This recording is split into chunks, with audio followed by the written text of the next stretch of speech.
Hello, friends. Welcome to the National Constitution Center and to today's convening of America's Town Hall.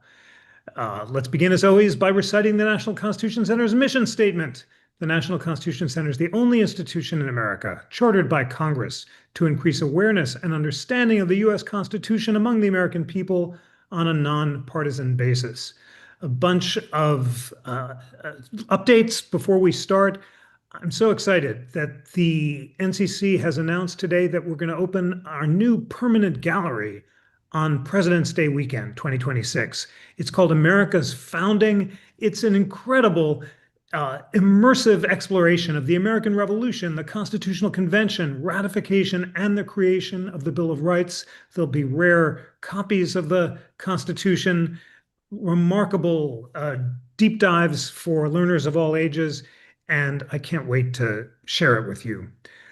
We've also just launched the America 250 Civic Toolkit, which I want you to check out if you haven't yet. It's going to be published as a paperback in the spring, and it convenes great American historians to write about the big ideas of the Declaration and the Constitution: liberty, equality, government by consent. Akhil Amar has annotated the entire Declaration clause by clause. There are biographies of the signers by Carol Birkin. It's just wonderful. And I want you to think about starting a book group in your community around the big ideas in the toolkit. There are discussion questions, and it's a great opportunity to think about the big ideas of the Declaration and the Constitution in 2026. Today, we're here to discuss the Article 5 project. This is an exploration of the founders' vision for Article 5 and the constitutional amendment process from 1789 to today. We've convened four of America's leading scholars on Article 5 to discuss the constitutional amendment process and to cast light on its future. This project was made possible with the support of Democracy Restated, and I'm so grateful to the vision of Democracy Restated for having helped us convene these scholars. And you can find their essays on the NCC's website. We'll share a link in the chat. All right, I'm now going to introduce our panelists, and then we'll jump right in. Gerard Magliocca is Distinguished Professor and Samuel R. Rosen Professor at the Indiana University Robert H. McKinney School of Law. Sanford Levinson holds the W. St. John Garwood and the W. St. John Garwood Jr. Centennial Chair in Law at the University of Texas School of Law. Michael Rappaport is the Hugh and Hazel Darling Foundation Professor of Law and the Director of the Center for the Study of Constitutional Originalism at the University of San Diego School of Law. And Stephen Sachs is Antonin Scalia Professor of Law at Harvard Law School. Welcome, Professors Magliocca, Levinson, Rappaport, and Sachs. It's an honor to convene you. And Gerard, we're going to begin with you. You wrote the lead report for the Article 5 project. You provided a detailed account of the history and tradition of constitutional conventions. And you say that many unanswered questions about how a second national convention would be organized have caused federal officials to be terrified at the prospect of a national convention. In particular, the question of whether the proposed power of a national convention can be limited. Tell us about how you concluded that that was a central question and whether or not you believe that a convention can be limited. Well, thank you, Jeff, and thank you to everyone listening. I'm delighted to be the warm-up act, in effect, for the other distinguished commentators here. And I say that because my report is more of a descriptive account of our Article 5 history and practice rather than a kind of argumentative account. But, in response to your question, look, the trouble with a constitutional convention in terms of understanding it is that it is such a rare event, right? We've only had one nationally, and the state constitutional conventions that we've had, of which there are many, are not really quite comparable in terms of the scope of what they can do. So basically, the sort of fear of whether a convention would be sort of unlimited, even if it were given a limited charge, is one that's been around since the beginning, almost from the day that the first convention ended. And in part, that's because we don't have them very often, but also the first convention arguably exceeded its mandate. That is, the framers were charged with amending the Articles of Confederation, our first constitution, and they proposed an entirely new constitution. Now, of course, part of what they said was that that is an amendment. They just made a very big amendment because some elements of the articles were present in the Constitution that we have now. Uh, However, one thing that we can say is that the mode of ratification for the Constitution that we have now was radically different than the one that we had for the Articles of Confederation. And so this leads to the kind of general concern that, well, you can summon a body to do a particular amendment or make a particular change, but once they're there, they could do anything that they like. Now, I think that this concern is overblown, really, for two reasons. First is any future convention that we might have would have to be transparent. You could not have, as we did in 1787, a secret deliberation behind closed doors in the way that the cardinals meet to pick the pope. And so I think anyone who in that body came out and said, I want to propose something that isn't part of what we were asked to do, that would immediately draw very sharp criticism and a lot of scrutiny. And so I think while in theory they could propose anything that they like, I don't think in practice that would be possible. Now, it's worth adding that even if a convention were to propose things beyond what it was asked to do, that would still have to be ratified. And the more things you add to the proposal, the more you go beyond what was originally envisioned to sort of add other things like Christmas tree ornaments, it's going to make the ratification less likely. And people who are there in that body who want to do what they've been asked to do will, I think, take that in mind or keep that in mind. Last point is that it's also hard to imagine a convention in the future being held without the delegates being elected rather than just appointed. And if they're elected, they're going to have to run, and they're going to be running on certain pledges about what they will or won't do. So again, for them to then turn around and go back on those pledges would be, I think, a practical impossibility. So the theoretical question of whether a convention can be limited is an interesting one, but the practical effect would be to say, or practical answer would be to say, it can be limited and it can be called for a particular purpose if it ever is done. Thank you so much for that. You give a fascinating history of conventions. You say they were invented in England during the Glorious Revolution of 1688, when the Lords and Commons drafted the English Bill of Rights. Since a meeting of Parliament couldn't occur without a monarch, they styled themselves a convention, which was the only one held in Britain. To what degree did the vision and authority of a convention shift in America with the shift of sovereignty from the king and parliament, as in the UK, to we the people, as in the United States? And did founders like James Wilson, who were central in relocating sovereignty from parliament to the people, argue that the people's power when meeting as a convention was plenary and that they could do whatever they liked or not? Right. So the key thing to note is that when the English used the convention mode during the Glorious Revolution, they deemed it a defective or kind of, we might call it interim kind of institution, because sovereignty could not reside in Parliament alone, right? There had to be a king or a queen. So this convention was a bridge between that sort of uncertain or ambiguous situation to one in which there was a king, and then Parliament could then ratify what the convention had proposed. Now, Americans turned that upside down. They said instead that the convention was the highest legal authority. So it was legal, first of all, but it was also superior to elected institutions, say state legislatures or the national appointed Congress at the time. So now that was done partly because of the change in sovereignty, of course, the change from royal sovereignty or shared royal sovereignty to popular sovereignty.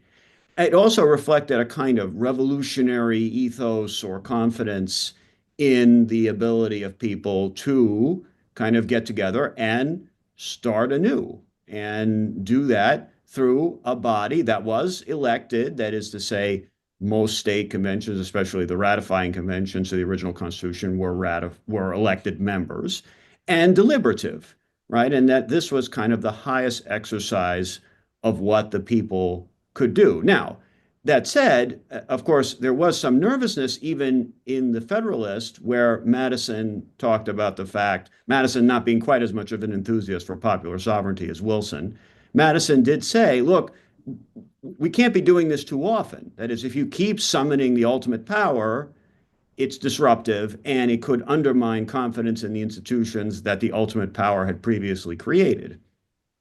That said, though, that would seem to be a kind of concession that, yes, this was the ultimate power. The people could do as they pleased.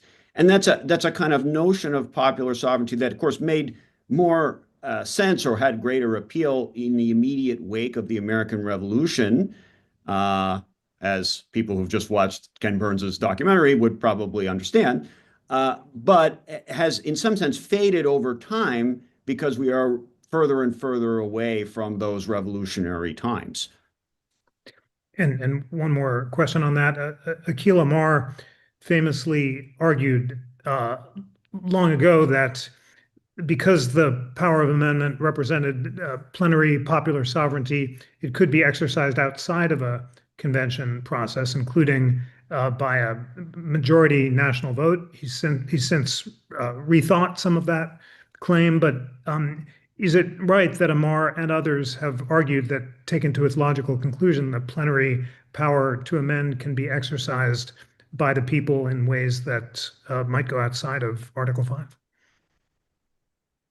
Yes, but probably that could only be true in a kind of revolutionary environment. And what I mean by that is that you can understand in certain political contexts the idea that one must adhere to prior institutional arrangements is weaker.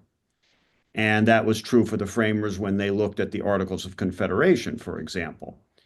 And so I think in that circumstance, there's more room for innovation, right? Which could involve the use of some combination of Article 5 forms and something else, or a modification of some aspects of the Article 5 process. But I think the conditions, things would have to be in, there had to be a pretty strong view that that was required, right? Or that there was something very wrong with using the traditional form. And so without that kind of background, you would never get any legitimacy out of a kind of arrangement. In the same way that, look, a convention that proposes things that are very different than what it was asked to discuss would probably not have legitimacy for those proposals unless there was a strong sense of desperation. I mean, the original convention had George Washington and Benjamin Franklin in it, and they gave the proposals legitimacy because they had this revolutionary authority, right? There's nobody around now. I mean, I asked my students this semester when we were discussing this, name for me one person that everyone would trust to serve in a constitutional convention at the national level, and they couldn't think of anybody that would, appeal strongly to both sides of the political aisle. Okay, that wasn't true in 1787. It may not be true in some future time, but for now, I think we're definitely clearly within the Article 5 framework.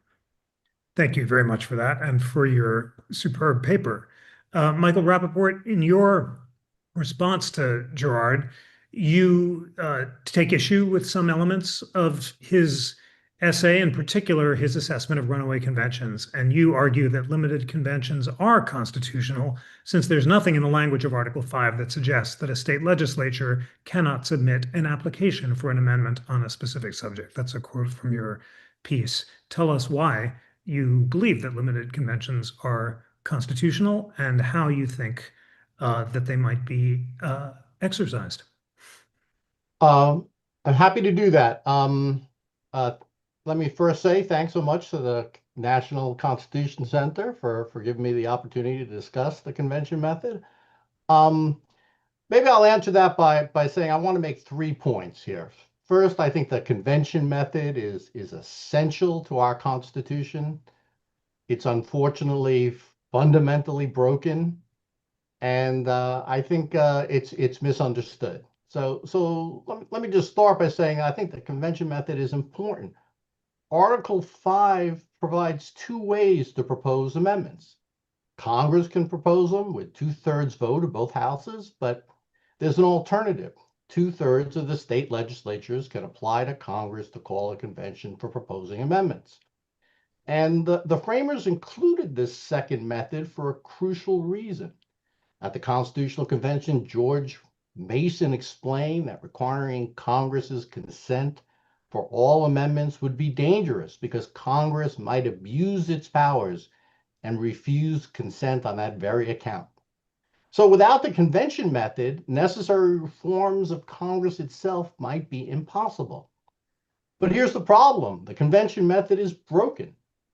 It's never been used successfully in over 200 years. And while there is a variety of reasons, I think the main reason is the fear of a runaway convention. A convention that proposes amendments beyond its authorized scope or changes the ratification rules. So imagine the state legislatures apply for a convention to propose a balanced budget amendment. The convention meets, but instead proposes something entirely different, or even declares that its amendment needs only majority ratification instead of 3/4 of the Constitution, as Gerard was mentioning. This possibility rightfully frightens state legislatures, making them unwilling to risk calling a convention even for amendments that they support. And the consequences here are serious. Popular amendments that would limit congressional power, and we've had a number of those in the past that were popular, balanced budget requirements, term limits on Congress, line item veto for the president, they've all been blocked because Congress won't propose them and the convention method doesn't function. And this failure may have fundamentally shaped our constitutional development, blocking desirable reforms on Congress and tilting our government in a more nationalist direction. Now, here's the irony, and I get back to the point that you asked me, Jeff. I believe runaway conventions are unconstitutional. Thus, the state legislatures rightly fear something that it is illegal. In my view, the Constitution's original meaning clearly commits limited conventions. Why? Well, the text says Congress shall call a convention for proposing amendments.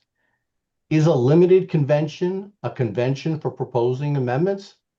Of course it is. That's exactly what it does. It decides whether to propose an amendment. There's also historical evidence that supports this. There were limited conventions before the Philadelphia Convention, and the Georgia Constitution of 1777 explicitly authorized limited conventions. I'd even go further. The Constitution even permits conventions limited to deciding whether to propose a precisely worded amendment.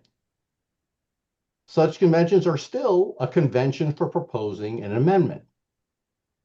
So I think runaway conventions should be null and void under the Constitution. If a convention exceeds its authority, its acts are ultra vires, and its proposals should be treated as legal nullities.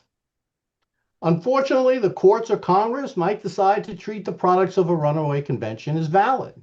Thus, it's quite rational to fear such a convention despite its illegality. So, what's the solution? I propose passing a constitutional amendment that would replace the convention method. And it would have a system where two-thirds of the state legislatures can propose a specifically worded amendment. Now, the states could use advisory conventions, sort of an informal convention with no formal power to deliberate on the language. But this would eliminate the risks of a runaway convention because legislatures themselves propose the exact text. And to maintain the balance between the states and the nation, ratification should occur through some kind of national process, you could have a national referendum requiring a supermajority of the people. So that would ensure a national perspective. Can this reform happen? Well, it's definitely difficult. Congress is unlikely to propose it since it eliminates their veto. And we can't easily use the current convention method because of runaway fears. But if there were strong bipartisan support, state legislatures could apply for a limited convention to propose this reform. They could declare runaway conventions unconstitutional and require delegates to take oaths respecting limits. And Congress could pass legislation recognizing limited convention applications as valid. Now, these safeguards will not eliminate all the risks of a runaway convention, but they might reduce them enough to make the proceeding worthwhile. Given the need to eliminate a congressional veto on amendments, I would say this reform is worth pursuing. Thank you so much for that and for powerfully making the case about an amendment that would avoid this question of congressional blockage. A question on the history, in your view, was the Constitution proposed by the Philadelphia Convention illegal because it broke the rules of the Articles of Confederation, or was there, or not?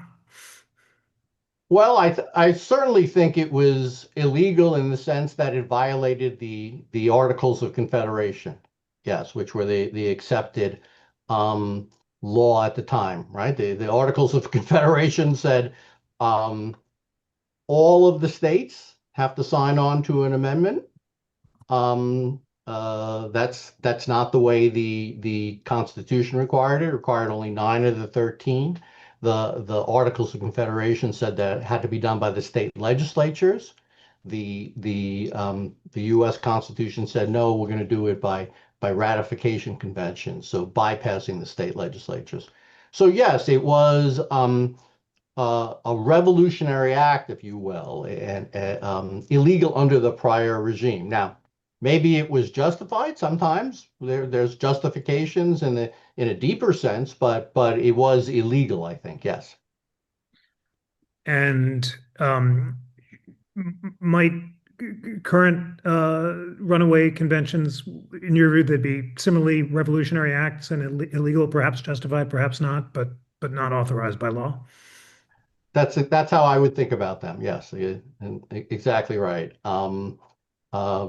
So it's important to follow the laws, but sometimes, as Gerard mentioned, we're in different times, and people decide, we need some kind of revolution or quasi-revolutionary matter. But I don't think the American people now believe that about the country. So given that we're not in revolutionary times, the legality aspects of it, step to the front. And so a runaway convention, I do believe, would be illegal. And your proposal of replacing the convention method with a process authorizing 2/3 of the state legislature to propose an amendment by agreeing on the exact language.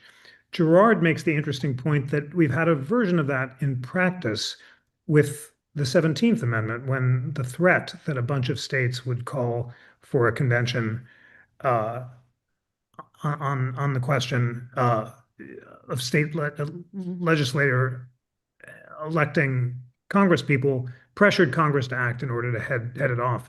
In practice, if a whole bunch of states were able to essentially agree on the text of an amendment, might that be similarly motivating even without a formal amendment authorizing them to propose it? Might it be? It's possible if they were to go and all agree on the same language. It's possible the Congress would go along, but it's also but it's quite possible that they would not. There's their thing.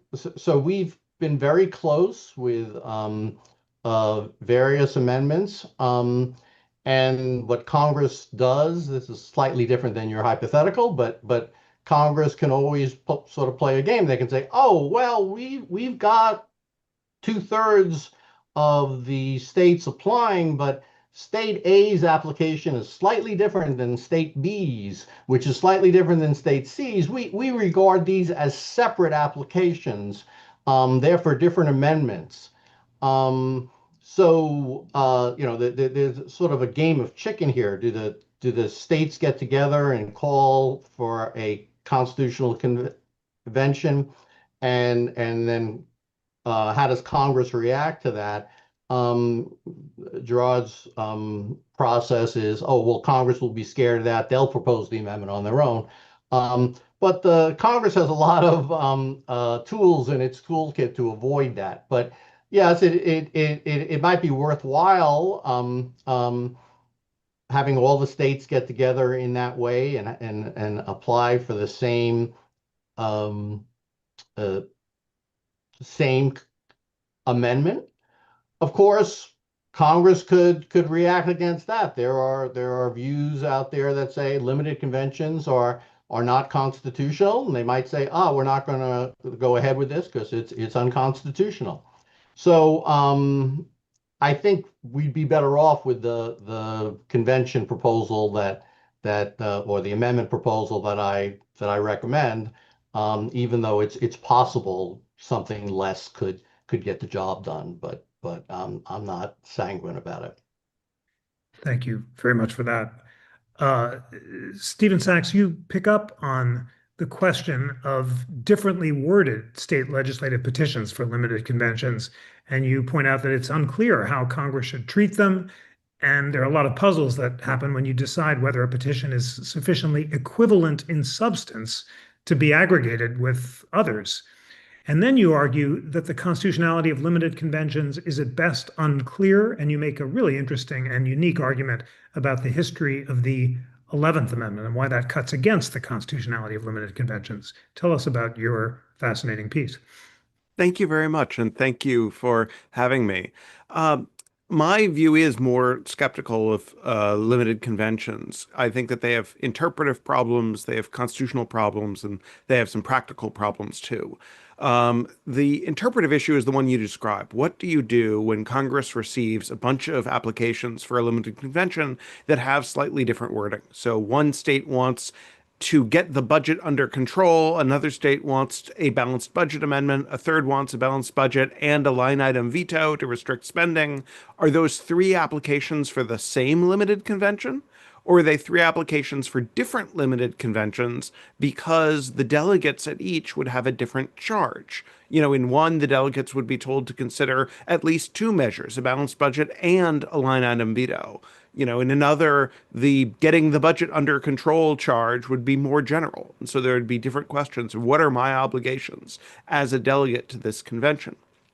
In my view, if Congress needs to count to two-thirds, it needs to count to two-thirds for the same convention. Whatever convention it's scheduling and whatever charge it gives the delegates, it needs to have agreement on what it is they must do, what it is they must not do, what they may do, etc. Because of that, I'm also skeptical, in addition to these interpretive problems, on the constitutionality of a limited convention. Because if you think in terms of the wording of the charge, if Congress were to adopt a resolution for a convention proposing amendments, that would be a general charge. It would say, convention, go and propose some amendments. And whatever you guys want to talk about or not talk about, that's up to you. The initial applications from New York and Virginia were essentially of that form. They talked about some things they were worried about, but the charge to the delegates, had those applications gone through, would have been general. It would have said, come up with whatever amendments you want, discuss whatever amendments you want. Here are some issues we're worried about, but you guys have an unlimited charge. And I think it's plausible to read the language of a convention for proposing amendments in precisely that way. That what it's authorizing is a convention with a general charge and does not speak to the possibility of conventions with more limited charges. An analogy here might be the word electors that was used in the Constitution and construed by the court recently in the Chiafalo case. There, the question was, could a state appoint presidential electors and make it a crime for them to vote for the wrong person? We're going to appoint you, but we're going to tell you who to vote for. Or does the word elector carry with it a general charge, vote for whoever you want, and we can't punish you afterwards any more than we could punish an individual who is an elector in a House election. You know, one of the people who shows up and votes for the House of Representatives, the state can't say you voted for the wrong person. You're going to jail now. And so it just goes with the territory of being an elector that you get a general charge. And so the question is, do we read convention similarly to that?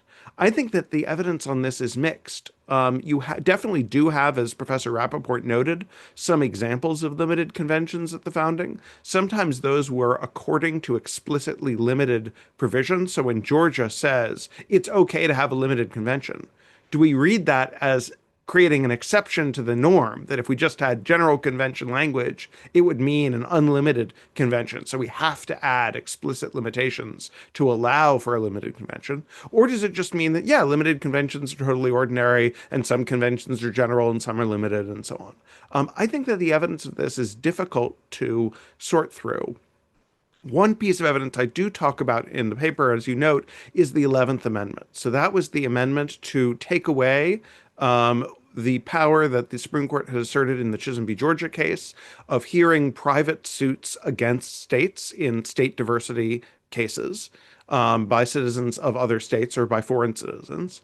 And after the states began to be sued in the Supreme Court by private people, a number of states got very upset at this. Especially after the Supreme Court said that it was fine in Chisholm over Justice Iredell's dissent. And the states lobbied very hard to get a constitutional amendment to fix it. But what was interesting was, as far as I can tell, there were no calls for a convention to deal with that problem, and certainly not for a limited convention to deal with that problem. Now, that may have been because the states thought that they had the votes, that they didn't need anything so complicated. They were asking their representatives in Congress and their senators to propose an amendment that would construe the judicial power more narrowly. It's entirely possible that all that was going on there was a political judgment that we don't need this extra device. But if there ever were a time when you were going to ask for a limited convention to reduce the power of national institutions and to protect the powers of the states, I think that would be it. So my sense is that the best evidence is that the authority of Congress to propose and the authority of states to request a limited convention is at best unclear. And I think this feeds into the real practical problem, which is, suppose that a convention does exceed its limit. You know, it's told to pass a balanced budget amendment and it throws in a line item veto and it says very explicitly, we think these, two tastes that, taste great together. We think that they will help each other and we don't think we're violating our mandate. And so is the Supreme Court 10 years later, after 3/4 of the states have ratified, going to say, no, sorry, this thing that you all, agreed to is no longer, was never part of the Constitution? Well, maybe. If they go even further than that, I agree with Professor Magliocca's Christmas tree analogy, but we often see log rolling in Congress where you throw in as many Christmas tree ornaments as you can and get lots more support as a result. So it's entirely plausible to me as a political matter that once you have a convention up and running, the folks who are there might want to do all sorts of things, and they might actually be popular enough to be ratified by 3/4 of the states. And maybe that's a good thing and maybe it isn't. Remember that 3/4 of the states is not necessarily a majority of the people. Indeed, 59% of the people live in only the 12 largest states. So it's entirely possible that you really could have a runaway convention that would do things that would get 3/4 votes, but maybe not be the sort of thing that a national institution would have approved in advance. And so that's why I agree with Professor Rappaport that it would be nice to pass a real constitutional amendment that would settle some of these things. In my view, it probably should not get Congress out of the picture fully and should preserve some of that balance. Absolutely fascinating. I want to pick up on your suggestion about the history of the 11th Amendment and how it suggests that even those who question the robust vision of national popular sovereignty embraced by Justice Wilson in the Chisholm case were reluctant to suggest that a power of a convention could be limited. Does that suggest that they embrace the idea that we, the people, were sovereign in convention at the same time that they embrace the idea that states retained sovereignty along with the national government for purposes of the administration of government itself? So, Professor Judd Campbell at Stanford has a terrific article that I commend to everyone watching called Four Views on the Nature of the Union. And it goes through the different visions of sovereignty that different founders had. So some, such as Wilson, were very nationalist. Their view was the Constitution was an act by the entire national people. Indeed, even the Declaration of Independence might have been an act by the entire national people, even though it wasn't voted on, and that there was a single country, a we the people of everyone. And so the states had some reserve sovereignty for their, topics, but really there was a national people that was doing all the work. Then you had folks like Jefferson, who are all the way on the other side of the spectrum, and they would say, no, the states are sovereign, and the federal government is sort of a creature of the states. Whatever powers it has are lent to it by the states and could potentially be taken back. Then you had folks in the middle like James Madison and John Marshall, and their views, and there were differences between them, but were essentially that the different state peoples, were popular governments. They had a form of popular sovereignty. And the national government, too, had a form of popular sovereignty as a result of its creation. And this was, Madison's argument that this is a composite republic. It's partly federal and partly national.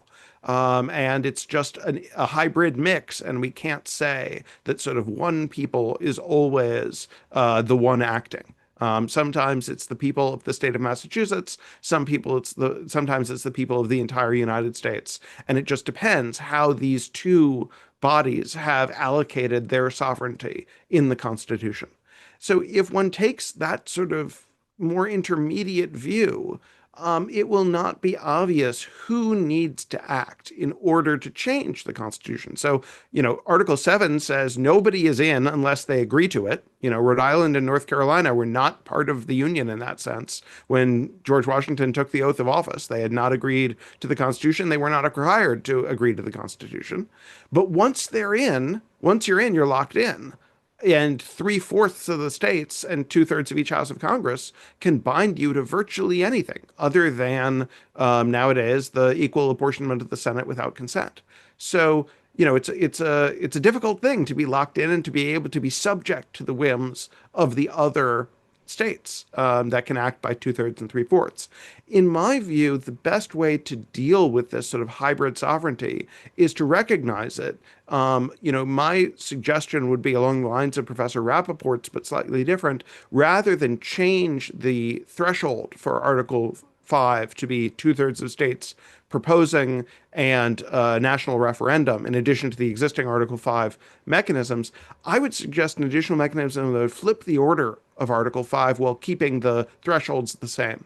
So I would suggest allowing 2/3 of the states to propose an amendment. I'm sorry, 3/4 of the states to propose an amendment, same as would need to ratify it today, and then allow 2/3 of each House of Congress to ratify. So that you'd have the same people voting on it, but in different order. And I think this would get some of the benefits of the convention method because you would have proposals that are coming from the states and not just from Congress. But then you would actually have some opportunity for national deliberation by a body in which all Americans are represented. And you would have the same difficulty of amendment and the same thresholds that you do today. Absolutely fascinating. Thank you so much for so well distilling Judd Campbell's piece and also for your proposal about flipping the order of Article 5. Sandy Levinson, you argue for a new constitutional convention because you believe the collective flaws of our current constitution comprise a clear and present danger to the future of our country. You do think that the agenda could not be limited by the desires of the state, since the precedent established in 1787 was a true runaway convention. Tell us more about why you think a convention is necessary and why you don't think it could be limited. Well, let me try to do this very quickly since time is going. You're absolutely right that I do believe that the Constitution is not only defective, but in our current circumstances, it does constitute a clear and present danger that needs to be addressed by what Alexander Hamilton in Federalist One called collective reflection and choice. And that's what a convention ought to be. And that's what the American public seems incapable of doing, either because of an exaggerated veneration for the Constitution or, much more ominously, a lack of any genuine trust in democracy, in popular sovereignty, in genuine government by consent of the governed. Secondly, I do think, and I say in my piece, that the most important political idea of the last 400 years is popular sovereignty.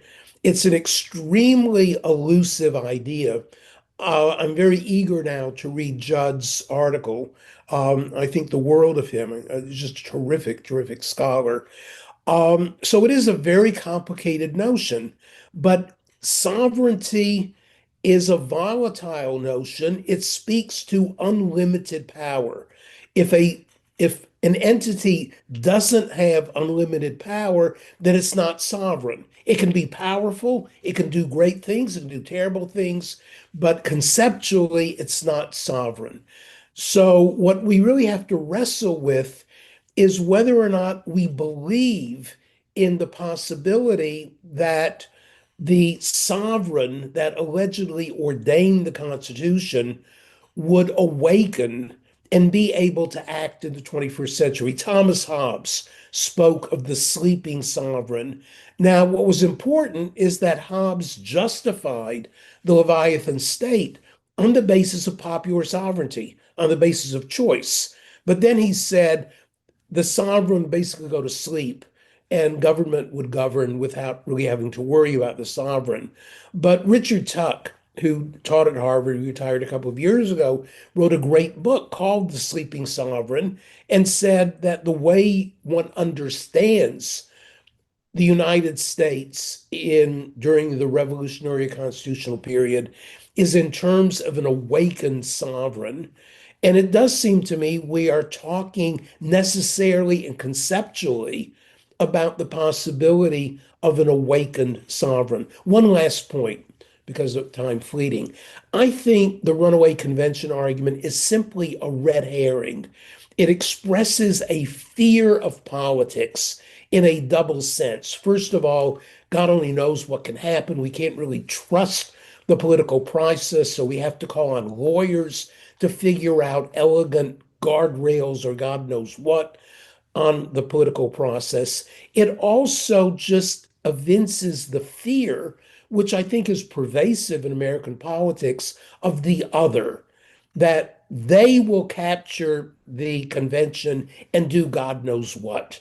Now, even though we are polarized, polling data shows that the people as a whole are less polarized than political elites or political donors. And so we really do have to ask ourselves, how much trust do we have in government by consent of the governed, which would mean everybody being able to participate and then being willing to be a good sport and accept the fact that you're not going to win everything you want, as against just this terror of the political process. Now, you know, but just the last point I want to make. There is much to be said for both Michael Rappaport's and Steve Sacks's proposals about constitutional reform. If we were really simply around a seminar table and talking about how might we tweak the Constitution so that in 10 or 15 years, it might offer a better path toward constitutional reform. But I think what's fair to say, though Michael and Steve can correct me if I'm wrong in this, they have no sense of urgency that we can take 10, 15, 20, God knows how many years in order to create a more perfect amendment process. And we're not going to pay a huge price for that delay. For better and maybe for worse, I am somewhat Chicken Little, who believes that in some ways the sky is falling around us and that we don't have that amount of time to create a better amendment process that then would take another 5 or 10 years actually to effectuate itself. So I really do think we need to talk more seriously about what it would mean for we, the collective people today, to respond as a people to the what the framers would have called the exigencies of the moment. And what is great about the framers is not the Constitution they designed, which they did not expect to last for 240 years in such an unamended state, but their audacity in responding to the challenges of the moment and really not paying much attention to legal niceties. The single most important of the 85 Federalist essays, I believe, is Federalist 40, written surprisingly enough by Madison, because what it says is, look, our challenge was to respond to the exigencies and not to listen, and I'm using my language rather than Madison's, but it isn't that far, not to respond to legal pettifoggers who were trying to create barriers to our effective response to the exigencies. And Madison was right. But then the problem, as Gerard really does point out, is that we don't have George Washington's, Benjamin Franklin's, Alexander Hamilton's, Madison's, etc. And I don't have an answer to that problem. We may just be too divided and too without any sense of trust in leading figures to imagine a constitution. So the very last thing I said, and we'll stop, is that I would have select the delegates by a random process. I think elections would be an utter disaster, given the role that money plays and the role that single issue voters could play. But you captured my basic views quite correctly. Thank you so much for sharing them so well. Well, we have just 10 minutes left, and why don't we have some closing thoughts? You've all heard each other. This has been a superb discussion. So you've got about 2.5 minutes each. I'll ask each of you to respond to this great discussion and to share with our listeners your thoughts on the history and future of Article 5. Gerard. Well, thanks, Jeff, and thanks to everyone. So a couple of thoughts. One is that there was an effort in the 1970s in Congress to pass a statute that would create a framework for any future Article 5 convention. It passed the Senate. It didn't make it through the House. It's a very interesting bill to look at as to how they tried to grapple with some of the problems that have been identified, wording of the petitions, the problem of an unlimited convention. Their solution in that particular statute was to make all the delegates swear an oath that they would not propose things that were not part of the request in the petitions. Now, that isn't quite saying they couldn't do it, but it was a way of trying to admonish them not to do it and make them feel guilty, I guess, if they were to go ahead and go beyond what was suggested. So we might want to think about revisiting that, because that's only a statute, right? Easier to do than an Article 5 proposal, and would at least prompt some debate on the questions that this town hall's been talking about. I would say also that, look, petitions by the states are a live thing. They're going on as we speak. Earlier this year, my home state of Indiana petitioned for a convention about an amendment to limit the terms of members of Congress. So it is, even if you don't actually get a convention or get a number of states to ask for one close to the magic number required, it's still an interesting kind of barometer of public opinion, right? What are people interested in? What are people angry about?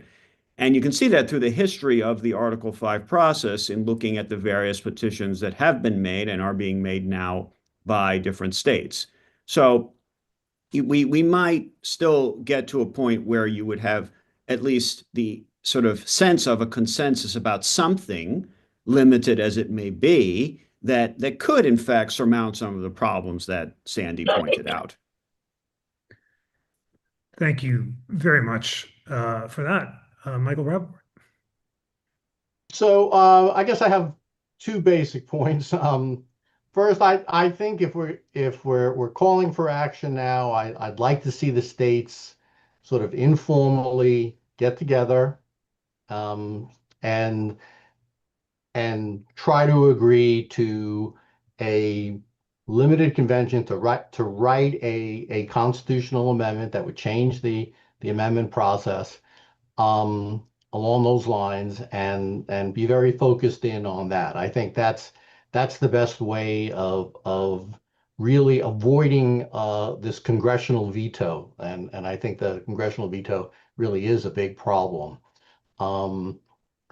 But I can't resist to get to my second point, sort of pointing out some differences between Professor Levinson and myself about you know, taking the bull by the horns and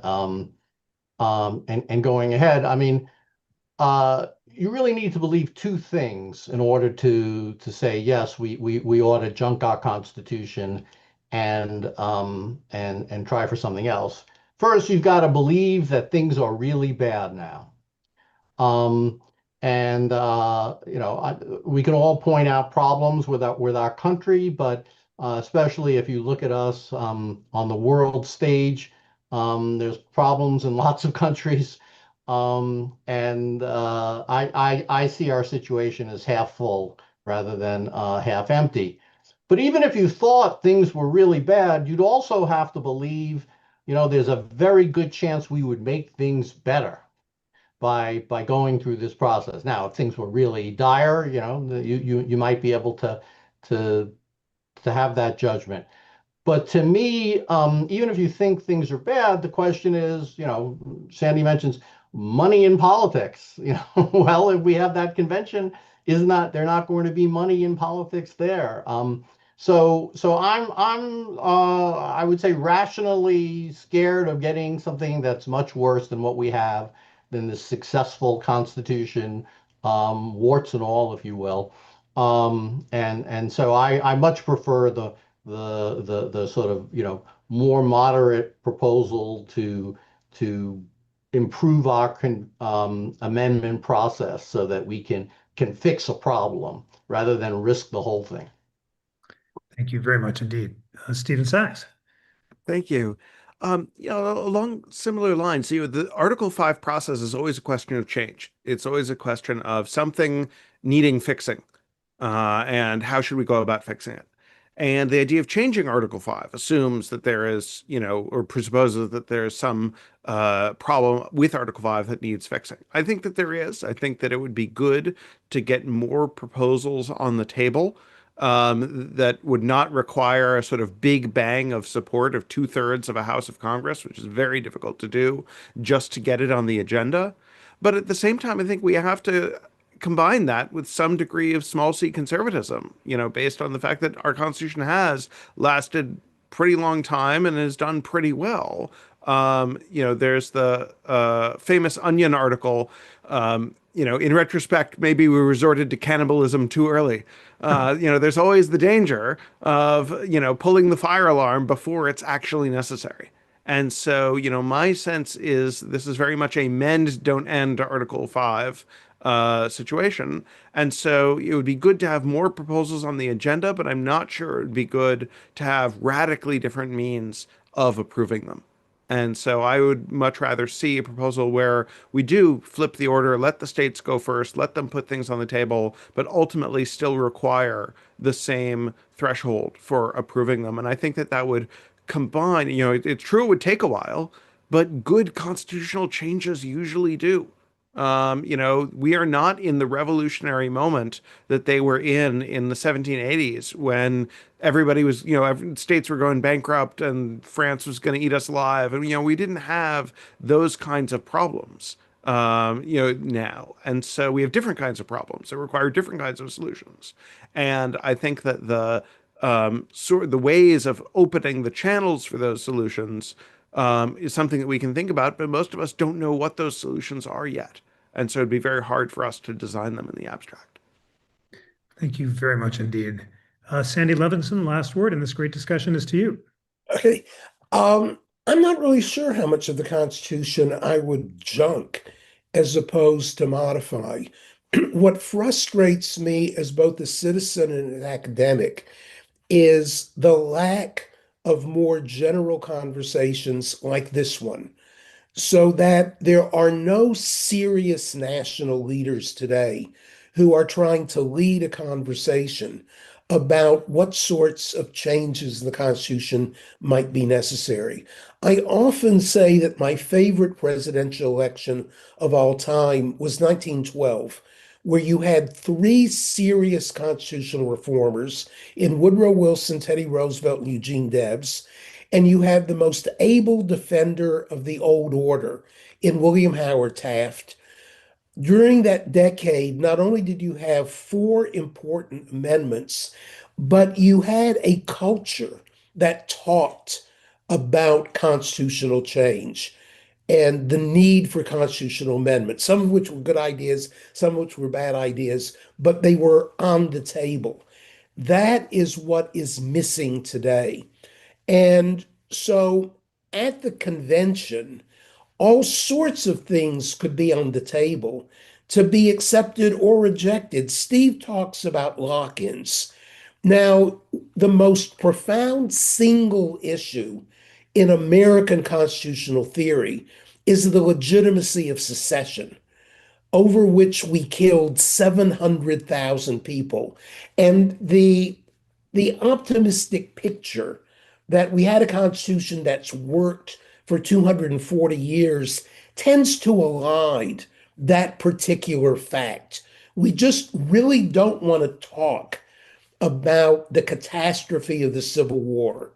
But the Civil War was based, among other things, on a constitutional theory of the compact theory and the reserve state power to secede when it was necessary to do so.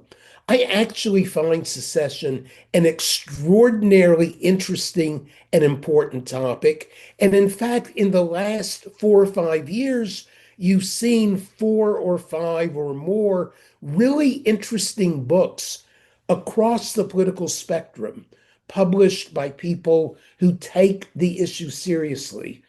Now, I could go on and won't with other sorts of problems that are just not being discussed generally with sufficient seriousness.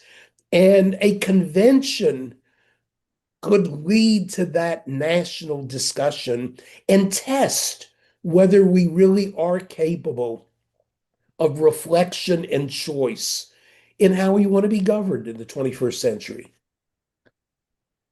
Thank you so much, Gerard Magliocca, Michael Rappaport, Stephen Sachs, and Sandy Levinson, for a superb discussion. Sandy, I'm so glad you called out the election of 1912 and the fact that all three of the major candidates were constitutional historians who'd written books about the Constitution, including Constitutional Government by Wilson, a biography of Gouverneur Morris by Theodore Roosevelt, and a great book on the executive by William Howard Taft. What that election shows is the urgent importance of studying constitutional history and convening people of different perspectives for thoughtful discussions of structural issues involving the Constitution. That's exactly what this Article 5 project was designed to do. I'm so grateful to the vision of John Storrs of Democracy Restated, who thought it would be meaningful to bring together scholars to cast light on Article 5, and our discussion today has amply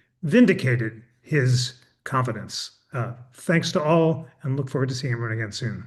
Bye, everyone. Thank you. Thanks. Thank you.